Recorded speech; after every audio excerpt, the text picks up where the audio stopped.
Salut tout le monde, je m'appelle Lisa, j'ai 18 ans, je vis à Seattle avec ma famille. Pourquoi est-ce que je dis tout ça? Parce que je n'ai aucune idée par où je devrais commencer à vous raconter mon histoire. Après tout, il s'agit de mon père et de ma mère, qui sont mariés, et aussi de la petite amie de mon père, et de la petite amie de ma mère. Oui, vous avez bien entendu. Jusqu'à tout récemment, je ne savais pas que les choses dans ma famille étaient si compliquées. Nous menions la vie la plus ordinaire, sauf que le travail de mon père était rattaché à la ville de Vancouver, d'où il venait. Alors mon père y allait souvent pour des voyages d'affaires qui duraient un certain temps. Parfois, il emmenait ma mère avec lui, mais pour une raison quelconque, je n'ai jamais été autorisée à aller avec eux. Maintenant, je comprends pourquoi. Tout a commencé l'été dernier, lorsque Roberta, la lointaine parente de mon père et une très bonne amie de son enfance, est venue de Vancouver pour nous rendre visite. Ma mère m'a dit que Roberta nous avait déjà rendu visite à plusieurs reprises, mais c'était il y a longtemps, quand j'étais petite. Et c'est pourquoi je ne me souvenais pas d'elle.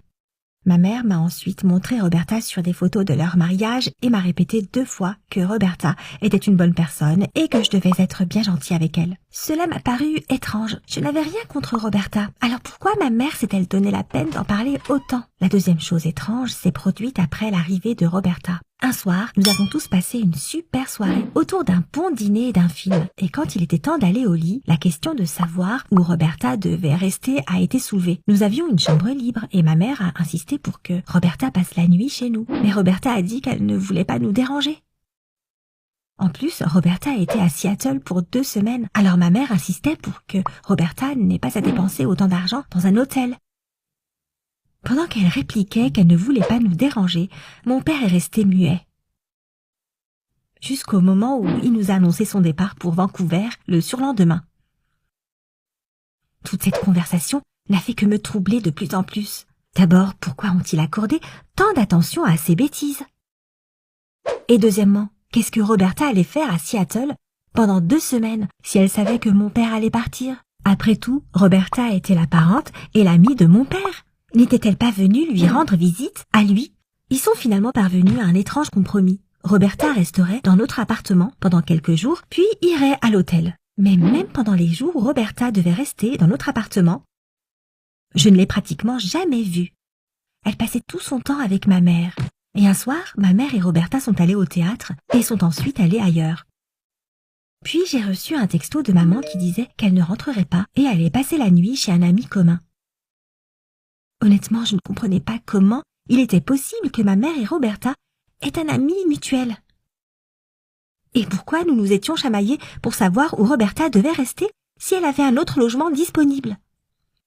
Compte tenu de tout cela, j'avais trop de questions dans ma tête qui semblaient idiotes, même pour moi, alors je ne les ai jamais posées. Finalement, 2 semaines se sont écoulées et Roberta est partie. Le lendemain, mon père est revenu de son voyage d'affaires. Il m'avait beaucoup manqué et j'étais vraiment contente de le voir. Mais ma mère lui a à peine donné un câlin, sans le moindre sourire. Après le départ de Roberta, elle est devenue triste et semblait assez déprimée. Et environ 1 mois plus tard, quand ma mère nous a soudainement informés qu'elle avait des affaires urgentes à Vancouver, j'ai fini par réaliser qu'il se passait vraiment quelque chose. Mais je n'avais aucune idée de ce que je devais faire de tout cela. Alors j'ai choisi l'option la plus simple. J'ai commencé à écouter les appels téléphoniques de ma mère. Très vite, j'ai entendu ma mère, après une conversation tranquille avec quelqu'un au téléphone, chuchoter tendrement « Tu me manques déjà ».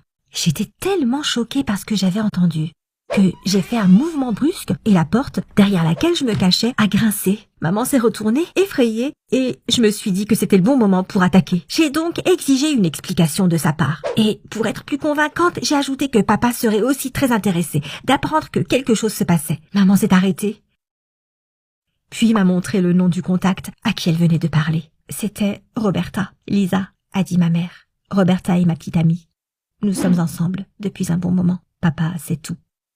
Il a aussi une petite amie à Vancouver. Je pense que j'ai failli m'évanouir quand elle a prononcé ces mots. J'avais une avalanche de questions qui me passaient par la tête, mais quand j'ai eu la force de reparler pour lui demander une explication, elle m'a demandé d'attendre que mon père rentre du travail. Ce serait mieux pour nous tous qu'il m'explique tout ensemble.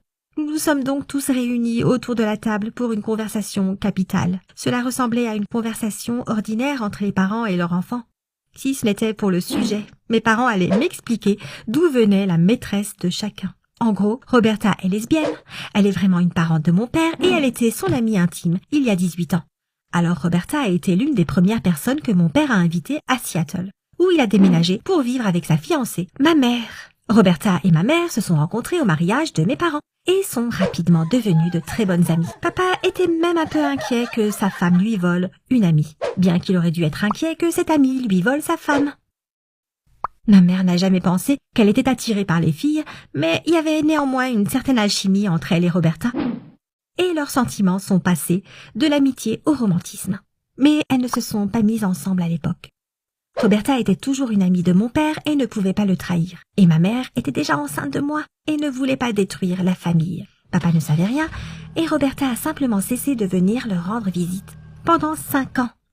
Mais ma mère et Roberta ne pouvaient pas s'oublier l'une l'autre et leurs sentiments restaient forts, peu importe la distance qui les séparait. Roberta est venue en visite sous prétexte de me voir, mais en fait, elle est venue dire la vérité à mon père. À la grande surprise des 2 femmes, mon père a été très compréhensif. Ils ont décidé, avec ma mère, de ne pas ruiner leur mariage, non seulement pour mon bien, mais aussi pour le leur. Ils s'aimaient toujours, même si leur amour différait de celui des couples ordinaires. Ils aimaient aussi vivre ensemble. Quant à Roberta, ma mère et elle se voient régulièrement. Et c'était tout à fait convenable pour Roberta aussi, puisqu'elle n'a jamais eu l'intention de quitter Vancouver.